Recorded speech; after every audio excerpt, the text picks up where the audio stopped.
Hello, welcome back to another lecture on speech processing. So today I'm going to be talking about neural networks, right? So this is something that has really taken off in the last, I would say, 10 years, 10 to 12 years. And so till last class, I was talking about the conventional classical methods based on Gaussian mixture model, hidden Markov model. These were really powerful methods for their times. Okay, so so many areas in engineering and science use the ideas of GMM and HMM, right, and still continue to use. It's not that it's not like everything can be solved or it's most efficient way of solving a problem always by using a neural network. There are these classical approaches that continue to have their role to be played, right, and they have their use. But given that you have lots of data, right, the neural networks can, in today's formulation, work very well in many applications, right? But still, there is a long way to go. And neural networks have had a long history, right? They have been there from the 1930s, 40s kind of thing. And it started off with a very big bang in 1940s, right? And then Frank Rosenblatt made huge claims saying that they will change the world and completely take over everything, right? Unfortunately, it did not work out, and actually, with that kind of effect on the science and engineering at that point in time. And then, of course, Minsky and Papert, right, the MIT professor, made some very common sense observations, and that somehow that neural networks cannot solve a single neuron cannot solve the sort of problem, right? And that sort of pushed it back. Suddenly, people said, "Oh, it doesn't work." Then you'll hear of a person called Geoffrey Hinton, right? And he has been working on it for a very long time. And in the 1980s, 86, he and his professors, and they made some good contributions, right?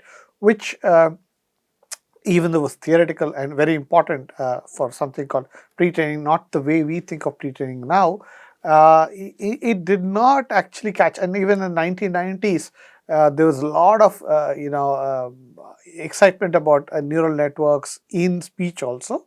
But it's a cycle, and then people, the conventional classical GMM-HMM methods were still outdoing all of these methods because they were really fine-tuned and have perfected the art for speech applications, right?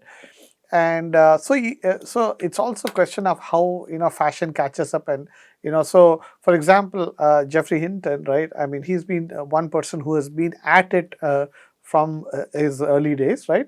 And so in the 1990s, people would not even bother. I mean, if you invited him for some big technical festival in India or something, you will have 3 or 4 people maybe attending it, right? Saying, "Oh, nobody knows who this Geoffrey Hinton is," and or something, right?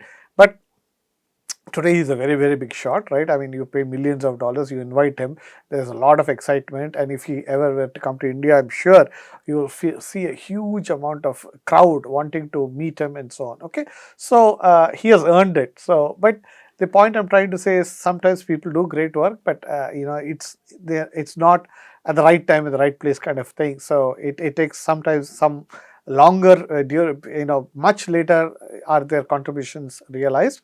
Then there are other people who also contributed. So the Schmidhuber, in fact, many Schmidhuber is actually the one who has made a lot of things that are practical, right? I mean, so you will hear of something called LSTMs, right? It is the RNNs have a lot of problems, including the exploding gradient and the vanishing gradient. It is the LSTMs, right, that sort of made it workable, right? And that is Schmidhuber's lab, right? And the whole idea of what you will hear a lot in the coming weeks or whenever you are in this deep learning things is connectionist temporal classification, CTC, which is again a very big important contribution from Schmidhuber's lab. Alex Graves did it, right, his student. In fact, I think the earliest CTC kind of work was published in, I think, Ichkai, I think, right, in Hyderabad around 2006-7, right? So, in fact, we had, the paper was presented in Hyderabad on CTC, but you will hear of it now, and it didn't catch, it didn't gather that kind of interest in that area until about, I think, even though 2012, he had gone to Hinton. So I would say about till 2014-15, it was still not, something that people really looked at it with great interest. Okay, so why am I saying it? So it has a big history, at least in speech, and there are other people who are equally famous. So you would have heard of Yoshua Bengio, right? And he has a Mila lab in Canada, right? And he's one of the, like Hinton, another big person who's worked a lot on this domain. And similarly, Jan LeCun, he's worked a lot in the convolutional neural networks, right? And I think he's part of Facebook research now, right? So, but what actually changed? So I told you there were cycles. From 1940 there was excitement, then again, at least in speech, 1990s there was a lot of excitement, right? But it was actually in 2008 that Microsoft, Hinton came on a 3-month kind of a sabbatical, spent a summer in Microsoft, right? So he's a theoretical kind of person who worked a lot on neural networks, and then Microsoft was working a lot on speech recognition, right?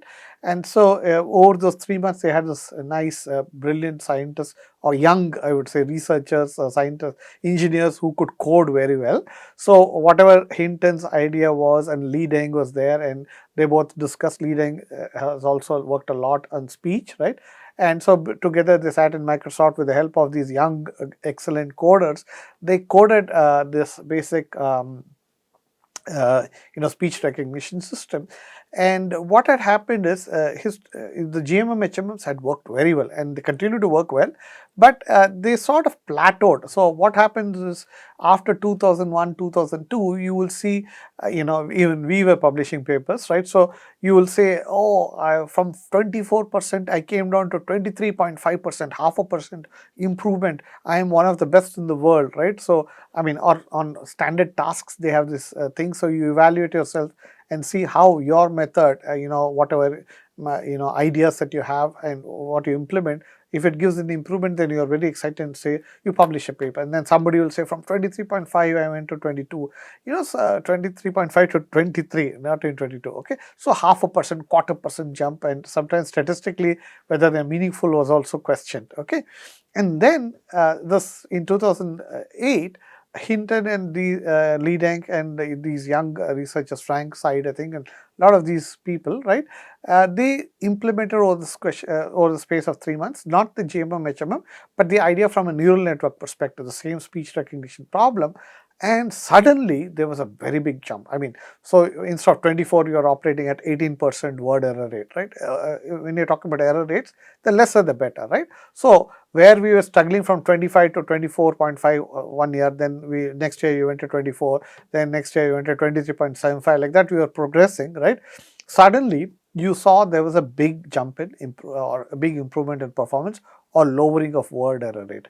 And so speech was one of the first applications where this whole idea of deep learning took off, right? I mean, until that time, people had never realized that it is so powerful and it's capable of making massive jumps in performance compared to the conventional HMM gem. Again, I keep telling you, it's not always that you're going to get this gain. It depends on the problem, depends on the amount of data that you have, what are you trying to do, and so on. Okay, still GMM-HMM have their value in today's world also. Okay, so once that sort of took off, that excited the world, and then the speech researchers. So once Microsoft did, obviously the others jumped, in the IBMs and all, right?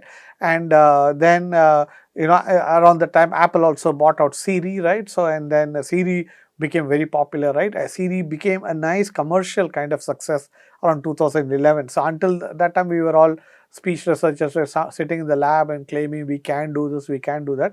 But Siri was one where people actually saw the use of speech technology, right? Voice assistants and so on, right? And then the whole computer vision or image processing area took off based on these deep learning methods and Jan LeCun's ideas and so on. So they came up with AlexNet, ImageNet, lots of things progressed, right? And then during the time around 2014-15, then the NLP community, the machine translation, those people worked a lot. Then we came up with this idea of encoder decoders, and then the whole idea of BERT, right? First the transformers, right, which you'll hear a lot about, and then what is called the BERT, and then the GPT, which you might have heard, GPT 1, 2, 3, so on. So that community really took off, right? So you see, these ideas are actually cross-fertilization. So something happened in speech, and so people from the image or the vision community saw this, then they borrowed ideas, then the vision community really progressed, and the NLP community said, oh, okay, there is something happening here, so let us try to put these things. Then they came up with some newer ideas, right? And then now speech guys are also borrowing back transformers, so on, right? So these are basically frameworks or ideas, right? And they can be applied to many different tasks. So it can be a text processing task, or I mean basically NLP, or speech processing task, right? Speech recognition, text to speech, speaker verification, whatever you want, or it could be a computer vision, image processing kind of task. So generally, we now look at each other, see what's happening in allied fields, and then try to see if we can put it in our framework of speech and so on, right? Or whatever we think, or we can come up with. Some of these ideas get borrowed into the image vision community or the NLP community. Okay, so that is the basic background of neural networks. I assume you may have done or seen some of these ideas, at least the idea of neural network, in some other course. If you have, I'm going to be sort of refreshing it for some time, maybe a few hours, couple of lectures maybe. I'm not going to spend too much time, but if you have not also, it's not a problem. So that is why I'm trying to make it self-contained. So if you have seen it, it's hopefully refreshing what you have learned. If you have not seen it also, this will give you enough background to start thinking of how these things get applied in the real world. Okay, so what is basically neural networks, right? So, and I should tell you, many of these slides are prepared by my students. So there's Vrinda, Ashish, I think Vasishta, who have helped me with these slides. Previously in the GMM and the HMM, people like Pratik and Arun have helped, and then the initial slides were prepared by my PhD student Matilda, right? So, and a lot of this material is borrowed from many different sources. Okay, for example, this particular picture I think is from Professor Mitesh Kapra's slide. Okay, and previously I have told you that Paul Hosum's slides I've used for HMM GMM, right? And subsequently also I'll use other people, right? So I am just borrowing, so I'm presenting it, but it is I mean, many of the stuff are coming from me, but many of the others, many of the slides are also where there are nice pictures, nice animations and all, I am borrowing, right, from other people, right? And so that collectively you can see that the good, I mean, hopefully it's a good way for you to see the entire picture. Okay, so neural networks, right? Neurons. So we immediately think and brain and all this. We have heard of nerves, neurons. Biology class if you have attended in 9th standard, 10th standard, right? Dendrite, synapse, all these things. Maybe you have heard of it. Maybe it's too far, you've not forgotten. 11th, 12th, maybe if you had taken biology as one of the courses, maybe you still remember them, right? So the whole inspiration is, of course, brain is the guide to mimic, right? I mean, we still, it's an amazing thing. We hardly know what it does. I mean, our idea, like I said, I spend all my time on speech processing, right? And the ear is the best kind of a device to do that, right? But even that, we understand so little of it.